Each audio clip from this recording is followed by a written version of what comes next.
नमस्कार दोस्तों, कैसे हैं आप लोग? आज की वीडियो में हम वाक्यांशों के लिए एक शब्द से संबंधित महत्वपूर्ण प्रश्नों को देखेंगे। तो चलिए आज की क्लास स्टार्ट करते हैं। प्रश्न 1, इसमें हमसे पूछा जा रहा है कि जो तोला जा सके के लिए एक शब्द होगा। अपरिमेय, अनुमेय, परिमेय, विनिमय। जो तोला जा सके उसके लिए परिमेय शब्द का प्रयोग होता है। चलिए अगले प्रश्न की ओर बढ़ते हैं। अगले प्रश्न में हमसे पूछा जा रहा है जो युद्ध में स्थिर रहता है, इस अनेक शब्दों के लिए एक शब्द होगा है। युद्ध स्थित, युद्ध स्थिर, युधिष्ठिर, युद्ध प्रेमी। तो इसका सही ऑप्शन होगा युधिष्ठिर। जो युद्ध में स्थिर रहता है उसे युधिष्ठिर कहते हैं। तो चलिए तीसरे प्रश्न की ओर बढ़ते हैं। तीसरे प्रश्न में हमसे पूछा जा रहा है वह कवि जो तत्काल कविता करे के लिए एक शब्द है। सुकवि, रससिद्ध कवि, महाकवि, आशु कवि। तो जो कवि तत्काल कविता करे उसके लिए आशु कवि शब्द का प्रयोग होता है। अगले प्रश्न की ओर बढ़ते हैं। जो किसी विषय का ज्ञाता हो के लिए एक शब्द। अभिज्ञ, चैतन्य, विशिष्ट, विशेषज्ञ। तो इसका सही ऑप्शन होगा विशेषज्ञ। प्रश्न 5, सब कुछ जानने वाला के लिए शब्द। जो सब कुछ जानता हो उसके लिए कौन सा शब्द प्रयोग होगा? ज्ञानी, महाज्ञानी, सर्वज्ञ या जानकार। तो उसके लिए सर्वज्ञ शब्द का प्रयोग होता है। प्रश्न 6, बिना पलक झपकाए के लिए एक शब्द। चकित, देखते रहना, विपलक या निर्निमेष। तो इसके लिए ऑप्शन डी सही ऑप्शन होगा। चलिए अगले प्रश्न की ओर बढ़ते हैं। उत्तराधिकार में प्राप्त संपत्ति। अनेक शब्दों के लिए एक शब्द है। धरोहर, उत्तराधिरिक्त, रिक्त, परिसंपत्ति। तो जो उत्तराधिकार में प्राप्त संपत्ति होती है उसके लिए रिक्त शब्द का प्रयोग किया जाता है। अगले प्रश्न की ओर बढ़ते हैं। जिसकी आशा ना की गई हो के लिए उपयुक्त शब्द है। आश्रित, अप्रत्याशित, आशान्वित, प्रत्याशा। तो उसके लिए अप्रत्याशित शब्द का प्रयोग किया जाता है। प्रश्न 9, जो ईश्वर में विश्वास रखता हो के लिए एक शब्द। आस्थावान, आस्तिक, विश्वासी, आसुरी। तो उसके लिए आस्तिक शब्द का प्रयोग किया जाता है। कम बोलने वाला वाक्यांश के लिए एक शब्द है। मितभाषी, मृदुभाषी, बहुभाषी, आभाषी। तो उस जो कम बोलता है उसके लिए मितभाषी शब्द का प्रयोग किया जाता है। तो चलिए इसी के साथ अगले प्रश्न की ओर बढ़ते हैं। अगले प्रश्न में हमसे पूछा जा रहा है परंपरा से चली आ रही बात के लिए प्रयुक्त होने वाला शब्द। प्रतिश्रुति, व्याज श्रुति, अनुलोम, अनुश्रुति। तो उसके लिए अनुश्रुति शब्द का प्रयोग किया जाता है। प्रश्न 12, जिसके पास कुछ न हो वाक्यांश के लिए एक शब्द है। अक्षम, अकिंचन, अज्ञ, असमर्थ। तो जिसके पास कुछ ना हो उसके लिए अकिंचन शब्द का प्रयोग किया जाता है। तो इसी के साथ हम अगले प्रश्न की ओर बढ़ते हैं। प्रश्न 13, स्वदेश से उत्पन्न होने वाला वाक्यांश के लिए शब्द है। स्वदेश, अंडज, पिंडज, अभ्यज। तो उसके लिए स्वदेश शब्द का प्रयोग किया जाता है। अपरिणित शब्द निम्नलिखित में से किस वाक्यांश के लिए प्रयुक्त होता है? जिसका परिणाम ना निकलता हो, जिसका विवाह ना हुआ हुआ, जिसका विवाह हो चुका हो, जो देखने में प्रीतिकार ना हो। तो अपरिणित उसके लिए प्रयोग होता है जिसका विवाह ना हुआ हो। तो चलिए इसी के साथ अगले प्रश्न की ओर बढ़ते हैं। अगले प्रश्न में हमसे पूछा जा रहा है निम्नलिखित में से किस वाक्यांश के लिए एक शब्द द्विनिर्वार प्रयुक्त होता है। जिससे दूर करना कठिन हो, जिस पर वार करना कठिन हो, जिससे देख पाना कठिन हो, जिससे जीत पाना कठिन हो। तो इसका सही ऑप्शन होगा ऑप्शन ए, जिसे दूर करना कठिन हो उसे दुर्निवार कहते हैं। अगले प्रश्न की ओर बढ़ते हैं। अगले प्रश्न में हमसे क्या पूछा जा रहा है चलिए देखते हैं। जिसका कोई शत्रु नहीं जन्मा है उसे क्या कहेंगे? अजय कहेंगे, शत्रुजयी कहेंगे, अजात शत्रु कहेंगे या शत्रुविहीन कहेंगे। तो जिसका कोई शत्रु नहीं जन्मा उसे हम अजात शत्रु कहते हैं। तो चलिए अगले प्रश्न की ओर बढ़ते हैं। खोज करने वाला इस वाक्यांश के लिए एक शब्द है। अन्वेषक, अनुपम, अन्वती, निवेशक। तो इसके लिए अन्वेषक शब्द का प्रयोग किया जाता है। प्रश्न 18, जिसकी ग्रीवा सुंदर हो वाक्यांश के लिए एक शब्द है। पार्थिव, सुग्रीव, सुधीर, सुनील। तो सुग्रीव इसका सही आंसर होगा। प्रश्न 19 देखते हैं। जिसका अनुभव इंद्रियों द्वारा ना हो सके इस वाक्यांश के लिए एक शब्द है। जितेंद्र, अतेंद्री, इंद्रिक। इनमें से कोई नहीं। तो इसका सही ऑप्शन क्या होगा? Option B.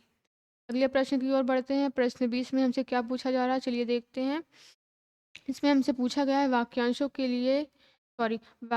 और उनके लिए प्रयुक्त शब्दों के निम्नलिखित युग्मों में सही युग्म का चयन कीजिए। जो स्त्री अभिनय करे उसे अभिनेता कहेंगे। जो व्याकरण को जानती हो व्याकरणिक।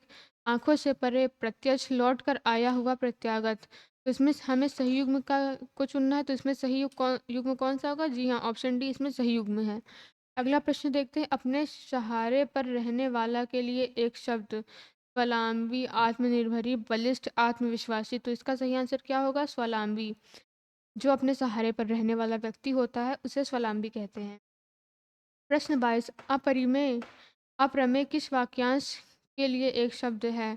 जो तौला या नापा ना जा सके, जो अवश्य होने वाला हो, जो प्रमाण से सिद्ध ना हो सके, जो समय पर संभव ना हो। तो इसका ऑप्शन सी सही ऑप्शन होगा। चलिए अगला प्रश्न देखते हैं, कुछ खास शर्तों पर किसी कार्य को करने का समझौता के लिए एक शब्द है। करबठता, बल्लेदारी, ठेकेदारी, संविदा। तो इसका सही ऑप्शन होगा संविदा। प्रश्न 24, जिसकी पहले से कोई आशा न हो के लिए एक शब्द है। अप्रत्याशित, आशातीत, आशाजनक, प्रत्याशित। तो इसका सही ऑप्शन होगा अप्रत्याशित।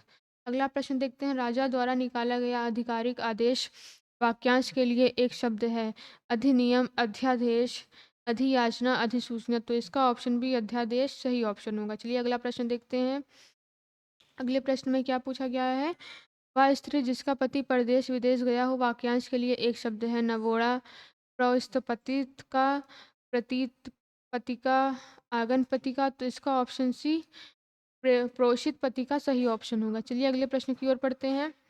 पैर से सिर तक वाक्यांश के लिए एक शब्द है। शिख, नख, सिरों पर, पाद मस्तक, आपाद मस्तक। तो इसका ऑप्शन डी सही ऑप्शन होगा। चलिए अगले प्रश्न की ओर बढ़ते हैं। अनुचित बात करने के लिए आग्रह करने वाला वाक्यांश के लिए एक शब्द है। ऑप्शन ए में दिया गया है दुराग्रह, ऑप्शन बी में अनाचारी, ऑप्शन सी में दुराग्राही, ऑप्शन डी में कुआग्रही। तो इसका ऑप्शन सी दुराग्राही सही ऑप्शन होगा। चलिए अगला प्रश्न देखते हैं। मदिरा पीने का प्याला के लिए एक शब्द है। चश्म, चष्क, चष्क, चषक। इसमें ऑप्शन सी चष्क सही ऑप्शन होगा। प्रश्न 30, जो स्त्री वशीभूत है के लिए शब्द है। स्त्री प्रेमी, स्त्रैण, स्त्रीयोचित, क्रियावशी। तो इसमें ऑप्शन बी सही ऑप्शन होगा। चलिए अगला प्रश्न देखते हैं। प्रश्न 31, सवाल जवाब, बहुत, बहस, हुज्जत या उत्तर दिए गए उत्तर पर उत्तर के लिए एक शब्द है। सॉरी, उत्तरापेक्षी, उत्तरण, प्रत्युत्तर, उत्तरोत्तर। तो इसमें ऑप्शन सी प्रत्युत्तर सही ऑप्शन होगा। वह कन्या जिसके साथ विवाह का वचन दिया गया है के लिए एक शब्द है। वाग्दत्ता, वाग्दान, वगबद्ध, वागिद्ध। तो इसमें ऑप्शन सी वाग्दत्ता सही ऑप्शन होगा। चलिए अगले प्रश्न की ओर बढ़ते हैं। ऐसी जीविका जिसका कुछ ठीक ठिकाना ना हो के लिए एक शब्द है। आकाश कुसुम, आकाश वृत्ति, आकाश चलिल, आकाश फल। तो इसमें ऑप्शन बी आकाश वृत्ति सही ऑप्शन होगा। चलिए हम अपना अगला प्रश्न देखते हैं। अगले प्रश्न में हमसे क्या पूछा गया है? मरणासन अवस्था के लिए एक शब्द है। मैमंत्रय, मुमर्ष, मृतगामी, निर्विकारी। तो इसमें ऑप्शन बी मुमर्ष सही ऑप्शन होगा। चलिए अगले प्रश्न की ओर बढ़ते हैं। अगले प्रश्न में क्या पूछा गया है हमसे? जिसे अपनी जगह से अलग कर दिया गया हो के लिए एक शब्द है। विस्थापित, अवस्थापित, संस्थापित, संस्थाजित। तो इसके लिए विस्थापित शब्द का प्रयोग होता है।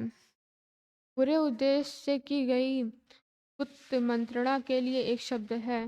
दुर्तिक्रम, दुर्धिगम, दुर्भिसंधि, दुर्भियोजन। तो इसके लिए दुर्भिसंधि शब्द का प्रयोग किया जाता है। प्रश्न 37, कनिष्ठिका और मध्यमा के बीच की उंगली को कहते हैं अनामी, अनामिका, अनामिका, अनामिका। तो इसमें ऑप्शन डी अनामिका सही ऑप्शन होगा। प्रश्न 38, जिसके पेट में माँ ने रस्सी दाम बांध दी हो उसे कहते हैं दामाद, दामादितर, दाम, दामोदर। तो इसमें इसका सही ऑप्शन होगा दामोदर। पीछे पीछे चलने वाला वाक्यांश के लिए एक शब्द है। अनुचर, अनुगमन, अनुवर्ती, गमनी। तो इसमें ऑप्शन ए अनुचर सही ऑप्शन होगा। प्रश्न 40 देखते हैं, जिसकी कोई कीमत ना हो सके वाक्यांश के लिए एक शब्द है। कीमती, अमूल्य, बहुमूल्य, उपर्युक्त में से कोई नहीं। तो इसमें ऑप्शन बी अमूल्य सही ऑप्शन होगा। चलिए अगला प्रश्न देखते हैं। अगले प्रश्न में हमसे पूछा गया है, थोड़ा नपा तुला भोजन करने वाला वाक्यांश के लिए उपयुक्त शब्द है। मितव्ययी, मितव्यय, मिताहारी, मितहारिन। तो इसमें ऑप्शन बी मिताहारी सही ऑप्शन होगा। प्रश्न 42, गुरु के समीप रहकर अध्ययन करने वाला के लिए एक शब्द है। शिष्य, आश्रमवासी, विद्यार्थी, अंतेवासी। तो इसका सही ऑप्शन होगा अंतेवासी। अगला प्रश्न देखते हैं जिसमें हमसे पूछा गया है, जिसके हृदय पर आघात हुआ हो वाक्यांश के लिए उपयुक्त शब्द होगा। मर्महित, मर्महर्त, मुहर्मत, मर्महुत। तो इसमें ऑप्शन बी मर्महत सही ऑप्शन होगा। चलिए अगला प्रश्न देखते हैं। अगले प्रश्न में हमसे पूछा गया है, जो अपने पद से हटा दिया गया हो के लिए उपयुक्त शब्द है। पदभ्रष्ट, पदान्वत, पदानुगत, पदुच्यत। तो इसमें ऑप्शन डी सही ऑप्शन होगा। प्रश्न 45 देखते हैं, जिसे किसी वस्तु की स्पृहा न हो के लिए उपयुक्त शब्द है। निस्पृहा, निस्पृही, निस्पृही, निस्पृहीन। तो इसमें ऑप्शन बी सही लिखा हुआ है। चलिए अगला प्रश्न देखते हैं। प्रश्न 46 में हमसे क्या पूछा गया है, जिसकी पूर्व से कोई आशा न हो वाक्यांश के लिए उपयुक्त शब्द होगा। प्रत्याशित, अप्रत्याशित, अप्रत्याशित, अप्रत्याशित। तो इसमें ऑप्शन डी अप्रत्याशित सही लिखा हुआ है। प्रश्न 47, बहुत अधिक बोलने वाला व्यक्ति क्या कहलाता है। वक्ता, अधिवक्ता, प्रवक्ता, वाचाल। तो इसमें ऑप्शन डी वाचाल सही ऑप्शन है। चलिए अगला प्रश्न देखते हैं। जिसका इलाज ना हो सके इसके लिए उपयुक्त शब्द है। असाध्य, दुसाध्य, साधनहीन, प्रमेय, श्राद्ध। तो इसमें ऑप्शन ए असाध्य सही ऑप्शन है। चलिए अगले प्रश्न की ओर बढ़ते हैं। जिसे जीता ना जा सके के लिए उपयुक्त शब्द है। अजय, अज्ञेय, अपराजय, दुर्जय। तो इसमें ऑप्शन ए अजय सही ऑप्शन है। चलिए अगला प्रश्न देखते हैं।